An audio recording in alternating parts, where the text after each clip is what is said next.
Everybody see my screen? Yep. Perfect. So yeah, so we'll talk about carbon monoxide. One second here.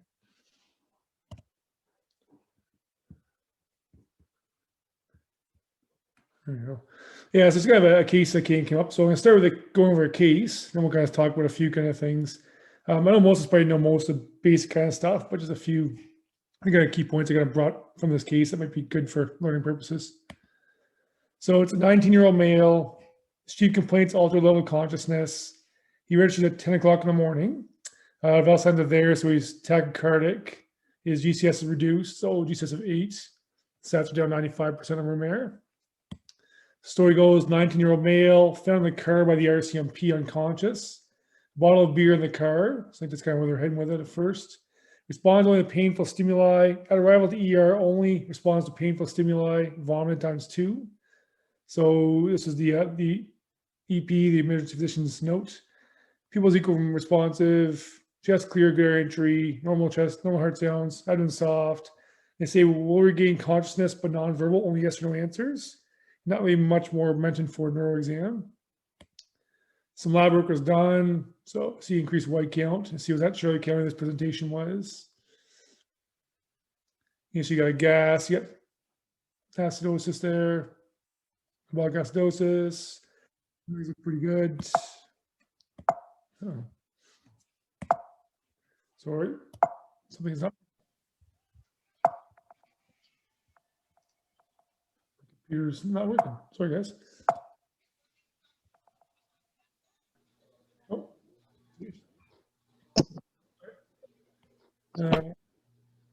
Yeah, so we have lactate, so extremely high lactate down there. The drug screen showed not really anything there at all. It came back later on. EKG shows a little signs of tachycardia. And so the plan was they were thinking it could be a mass or a bleed causing the problem. So plan to send to St. John for a CT and plus or minus internal medicine consult based on the CT results. As they also thought maybe it was sepsis with the increased white count. So antibiotics were given, cultures were drawn. So that was kind of the plan going forward. So registered in Emerge at 1456. So it was kind of what the CT was waiting in the wait for the CT offload with the paramedics. That time the triage note shows unresponsive, failing truck by RCMP PSAM. Now it's GCS of 15, so parents back to normal. But they were waiting for the CT report, and the plan was to go into a room and see internal medicine afterwards. So CT, I'm gonna put it here. The CT was normal. So one of our physicians actually just saw them passing by and got involved. It's supposed to be direct from medicine, I guess. CP notes, found him responsive in the car around 10:30 a.m. Went to CCH, came to ER for CT head, a story of car exhaust leaking, old Dodge, 2007, and was in the car for 2 to 3 hours, visiting some friends and driving around. So found side of the road without their level of consciousness. There was no level done or high flow oxygen giving, so I don't think it was the diagnosis carbon monoxide wasn't really thought about until about 17:15 when we got to St. John. So you look at quite a few hours there, not being any oxygen support at all. The CO2 monitor there at the bedside, so our pulse co-oximetry was 16, and you see he feels fine. So on exam, they mentioned there's a cherry face. Otherwise, the rest of the exam is all documented as totally normal. So repeat blood work was done, so weight count's coming down a little bit. His gas actually normalized. The rest of the blood work was pretty good, except for an increase in the troponin, which actually bumped up quite a bit, 0.83. Excuse me, our venous carboxy hemoglobin level is 9%, so is elevated. So the plan was the ERP discussed with the hyperbaric physician, I'm not sure what their exact title is, suggested the hyperbaric oxygen therapy in Halifax. The patient was transferred up there, went up there for a few hours and came back to us and was re-examined, was totally fine and went home. So carbon monoxide, it's odorless, colorless, tasteless, non-irritating gas formed by hydrocarbon combustion. That's what kind of puts a silent killer because you never notice it's there. It binds the hemoglobin with much greater affinity than oxygen forming carboxyhemoglobin, results in impaired oxygen transport and ionization, and it can precipitate an inflammatory cascade causing a much of a central nervous system lipid peroxidation, which is delayed kind of logic problems down the road. So it binds the iron moiety of heme 240 times that of oxygen. The degree of carboxyhemoglobin is relative to the amount of carbon monoxide, the O2 in the environment, how long you're exposed to it, and how fast your breath is, how much you breathe it off. So non-smokers, you get to 3% is considered normal. But in smokers, it's usually 10 to 15% can be a normal finding.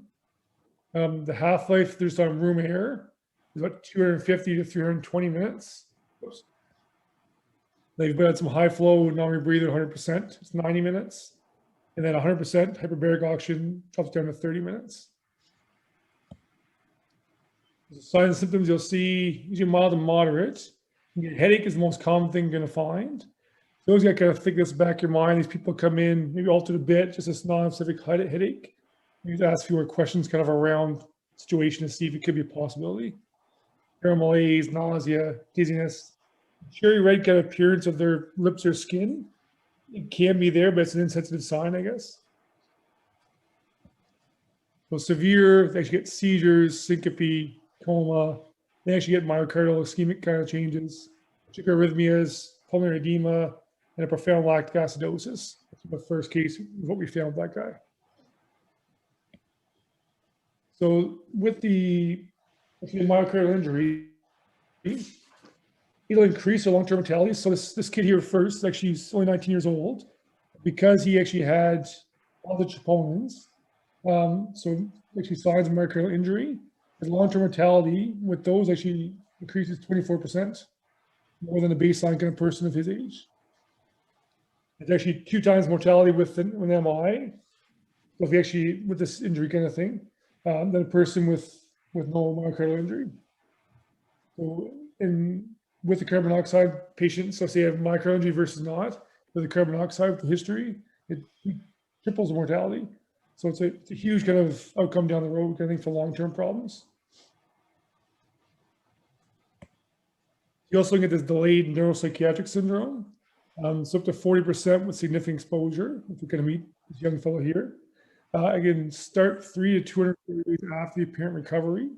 Even if they're back to totally, seem like they're back to baseline.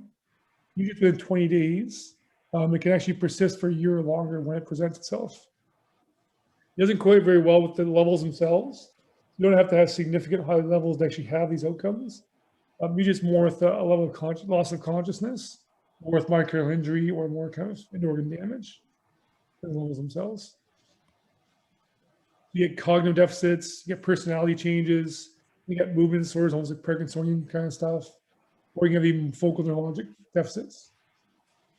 I think up to a year these can persist. There's not much there's no real treatment for it. You can just wait and watch and hope for the best. So how do you diagnose it? So you got to think about it. It's one of the biggest things. It's usually this non-specific kind of complaints that come in. You have to ask about exposure. Is there possible exposure that could kind of cause the problem? Chronic carbon monoxide is difficult to diagnose. People being exposed to it chronically, or smokers and stuff makes it more difficult. Our standard pulse, which most of the people probably know, they can't speak for it at all. So just your standard pulse ox does not differentiate between carboxyhemoglobin and normal oxygen levels, hemoglobin. So it's not good for that.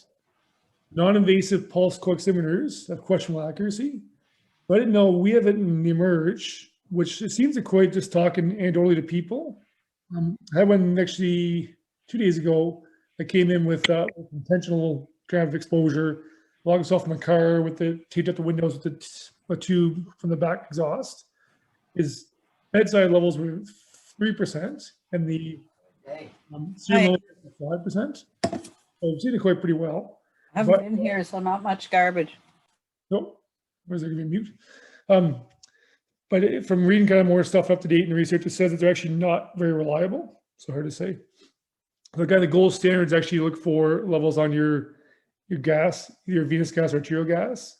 So I guess your coximetry on arterial gas is actually your gold standard. But if it's a stable hemodynamic patient, venous samples are acceptable.